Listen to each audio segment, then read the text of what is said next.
in the beginning of the season, we install the same defense, same offense. As the season goes on, things branch off a little bit. So the Mavs start to do things that are more Mavs specific. We start to do things that are more specific to us, keeping the same principles though. So we want to make that experience as seamless as possible. Miles Kelly he was with us a lot during the beginning of the season, but then he did a little bit of a ping pong back and forth. Played in the Valley game, did not go on the Rip City trip. So my goal in saying all that is my 4 years with the Mavs, now my fifth year in the organization with the Legends, trying to make that as seamless as possible. That's our goal, and just want to prepare him when I speak to him, when I watch film with him. I'm talking about things that'll help him in the G League, but also that'll help him at the next level where we ultimately want to get him. Coach, this is a super physical ball game from start to finish. It looks like you guys really ramped up the physicality in the second half. From your vantage point, did it feel like a football game out there almost? Definitely, it's typical of the G League, but I was highly disappointed with the way we started the game from an effort standpoint, from a physicality standpoint, from an unselfishness standpoint. So highly, highly disappointed. That is not acceptable. Giving up 35 points to our 21, just not what we will tolerate, not what we're looking for. So we kind of we planned out the rotations for the most part, but we threw out the rotations and just said put guys on the floor who will play hard. And part of playing hard is being physical, right? It's going to be very difficult to play hard and be physically passive. So that's playing in the G League, and that's what these guys lift weights every day. They do all their treatment. They do everything to prepare their bodies to do it. So we want to be a physical team on the floor, and we want to do it within the rules. We don't want to do anything dirty, but to win games in this league and in the NBA, that's what you need to do. One of those physical guys was Matt Cross. How important was he in this type of ball game? Crucial. He's the leader of the charge of physicality, right? He got injured in September and then spent like 3 months lifting weights, so he was able to increase his physicality. Now, very strong individual for anyone who's bumped shoulders with him or been around him, but he knows how to use that, and we're still trying to help him continue to increase how to use that appropriately, right? Take advantage of your strengths. His strength is his physical strength, so getting rebounds, getting loose balls, playing defense. We call it going vertical at the rim, going verticality with two hands at the rim. That's something we expect from him every night. And then also, he didn't hit any threes tonight. He has his sweet jump shot, so we expect that from him as well. So with all these guys, it's all about development. It's all about progression. And that is physicality is one thing he does right now, but then we want even more from him. Tonight it was cool to see him put the ball on the floor, play with confidence, drive, finish it the right-hand layup. So we just want more from him. Mason Tolliver, I was just curious if you had any timeline on the Monty Bates injury. I do not have a timeline. He is still in the rehabbing process. Troy Stalin. So you mentioned and talked about this after the first quarter, you had 35 points, and then in the second quarter, you only gave up 14. What did you tell the team after the first quarter? So, I don't want to correct you, but they had 35 points. I assume that's what you meant. I was like, I wish we had 35 points. So that we gave 35 points, especially to an undermanned team, because this team was missing two ways plus Dennis Smith Jr. who's playing in the NBA. So to an undermanned team, unacceptable. Because Jameer Young, who they were missing, averaged 26 points a game. If they did that with him, it's a different story. But we're never going to disrespect anyone, but just a caliber of a player they were rolling out there with. Unacceptable. It was not pretty in that huddle, and I would be failing them as a coach if I tolerated that on our end. Coming out ready to play has been a theme for us. So I think they responded. I think we played a lot of zone to start that quarter. I think they trusted the zone and understood the zone could help us get some stops. And then, as we all know, basketball is a game of momentum, game of runs. So we made our run there. They made a run later in the game, but ultimately, that second quarter defense was something to be proud of, and then even third quarter, 18 points. So that's what we're looking for. Obviously, it's tough to hold teams that low, but that's what we're looking for. And the standard we had in the first quarter is completely unacceptable. You got time for one last question? What was your game plan going into the second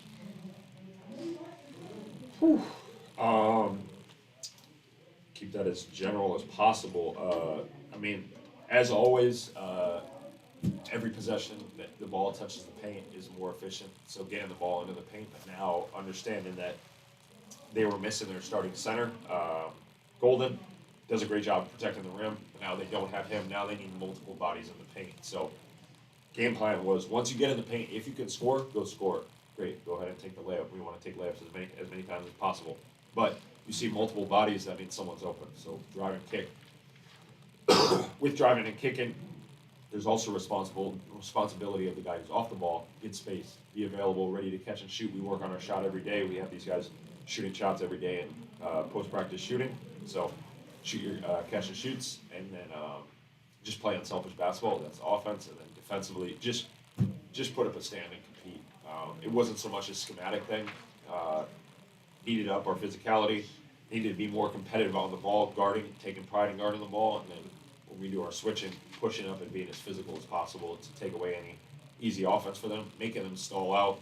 They only played technically 8 guys. One guy played 3 minutes and 46 seconds. So 7 guys, you got to wear them down. So that was the game plan. Looks like it worked. So that was good. Thank you, Coach. Appreciate you guys. Doctor.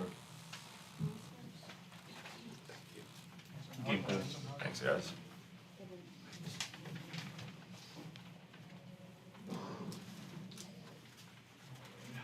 Miles is next.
We have Miles Kelly, 24 points, 6 assists, and 6 rebounds. I'm gonna have you kick it off. Miles, you kind of have a unique opportunity here with just going back and forth with the Mavs and now this. With talks with Jason Kidd and Max, what are you looking for to develop in your game right now at this phase? Really just to continue to add stuff to my game. Just being able to when people run me off the line, what am I going to do inside the line? Making the right decisions. Just stuff like that, and just continue to be active on defense. I think those are two biggest things that translate to both levels. Delano Banton's had a lot of NBA experience as well. What have you seen from playing beside him, and is there anything that you've learned from his game? I mean, just his poise. I think that's the biggest thing. No matter what happens, no matter the game, I think he's just poised in every situation, and that's something that I look at and I can take from him. Miles, the nature of this game, you guys down by 17 in the first half, not only clawed back, but were able to put it away late. Specifically in that second half, what allowed for the offensive consistency to put it away? I think our defense. Directly translated to our offense and allow us to get out in transition, allow us to get open shots, and we played unselfish basketball in the second half. I feel like in the first half we we're kind of hesitant to get off the ball, and that's something we got to fix coming tomorrow. You guys were running the court. It was a physical game, and you just said you got to be right back here at 3:30 tomorrow. Is that a tough turnaround after a game like that? I mean, for sure, we're trying to be pros, so when you have back-to-back, you got to be ready for anything. Especially in my position, two-way position, like I was just up, now I'm back down, so just being ready for whatever. So it's come with it. Andrew Taylor, first and foremost, War Eagle, great effort tonight, guys. Talk about the comeback when we're up 4, you have the confidence to take that 3, it's a 4-point play. I mean, that's really when it swung, that's when we could close it out, but talk about the confidence of taking that shot and believing we could hit that Sure. shot. I mean, I didn't have the best shooting game that I wanted to have, but I feel like I put in so much work to shooting a bunch of shots, so I knew one of them was going to fall, and I trust my work at the end of the day. My confidence was through the roof, so make or miss shot doesn't really deter my confidence or my mental. So as long as I keep playing and things like that are going to happen. How do you reset your mind after making a mistake? You just got to move on from it. Like I said, my confidence and knowing how much work I put in to get to this game. So, and that's something that I rely on is my work and my confidence, and it's going to take me throughout my whole career. So, appreciate it. Appreciate you. War Eagle. War Eagle.